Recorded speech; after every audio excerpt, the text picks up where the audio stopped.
C'est Campagne d'Afrique en 1830 par un officier du corps expéditionnaire. Cette terre, qu'on avait présentée comme sauvage et inhabitée, est couverte de jolies maisons de campagne entourées de jardins.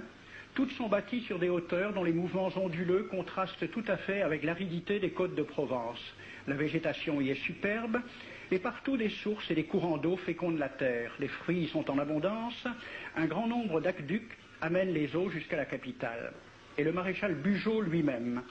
J'ai reconnu que l'Algérie produit beaucoup de grains, une immense quantité de bétail. L'immensité des terrains ensemencés atteste l'existence d'une population beaucoup plus nombreuse qu'on ne le pensait. Le commandant Claude-Antoine Rosé, dans Voyage dans la Régence d'Alger en 1833. Presque tous les hommes savent lire et compter. En France, on compte à l'époque 40% d'analphabètes. Ainsi, les soldats qui débarquent sont en général moins instruits que les sauvages qu'ils viennent civiliser. Le ministre de la guerre de l'époque, qui s'appelait Girard, il faut se résigner à refouler au loin, à exterminer même la population indigène. Le ravage, l'incendie, la ruine de l'agriculture sont peut-être les seuls moyens d'établir solidement notre domination. Savary, duc de Rovigo, apportez des têtes, bouchez les conduites d'eau avec la tête du premier bédouin que vous rencontrerez, au nom bien sûr de la civilisation.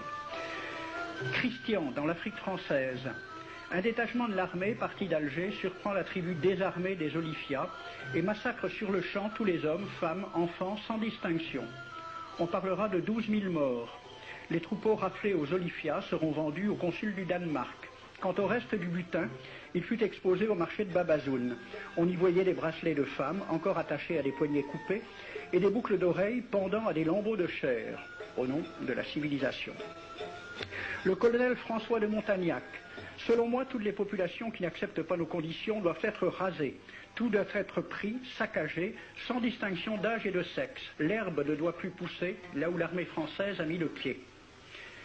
Saint-Arnaud, il était commandant et c'était aussi un mari très attentionné. Il écrit à sa femme: « Chère Louise, je suis bivouaqué par une chaleur de 40 degrés au milieu de 20 villages superbes qui ne se sont jamais bien soumis. Je leur ai donné jusqu'à ce soir pour payer les impôts et les amendes que je leur inflige.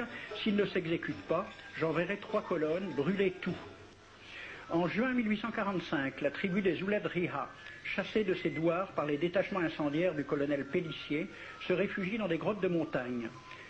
Ordre du maréchal Bugeaud. Si ces gredins se retirent dans leurs cavernes, imitez Cavaignac aux Béha, fumez-les à outrance comme des renards.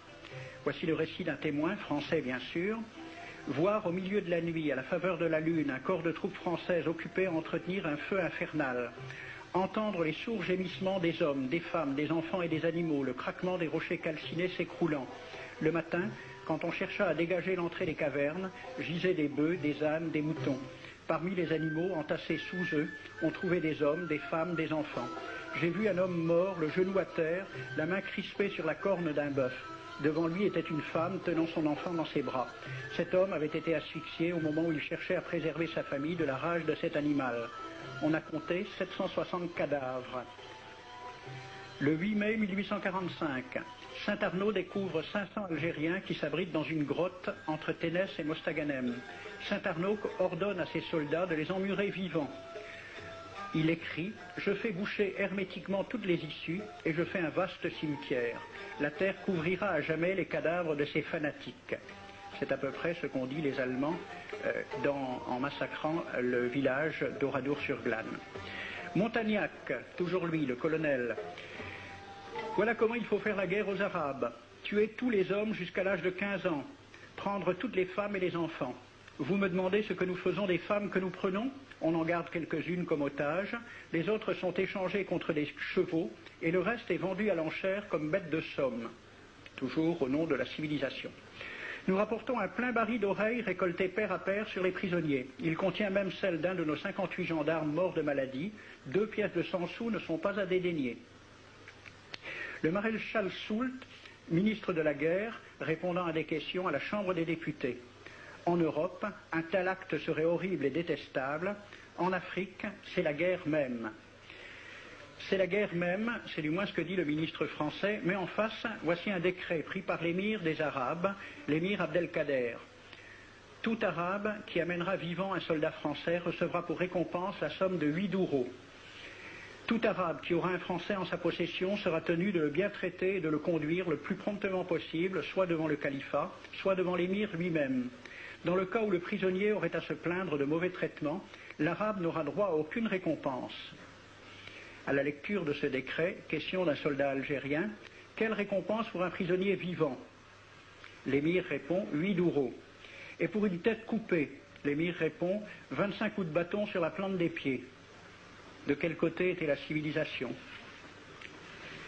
J'ai donc fait ce film avec les citations et des dessins et gravures qui étaient à la Bibliothèque nationale à Paris, et j'ai proposé le film à la Ligue de l'enseignement pour qu'il soit projeté dans les lycées et collèges de France et de Navarre.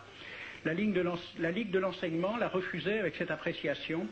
Quoique très correctement réalisé et basé sur des documents indiscutables, ce film va à l'encontre de toutes les idées qui servent de base à l'enseignement de la pénétration française en Afrique du Nord, ce qui rend sa diffusion impossible. C'était reconnaître que l'enseignement n'avait pas pour but l'éducation, c'est-à-dire l'ouverture vers la réalité, mais l'endoctrinement au service d'une idée politique, ici le colonialisme.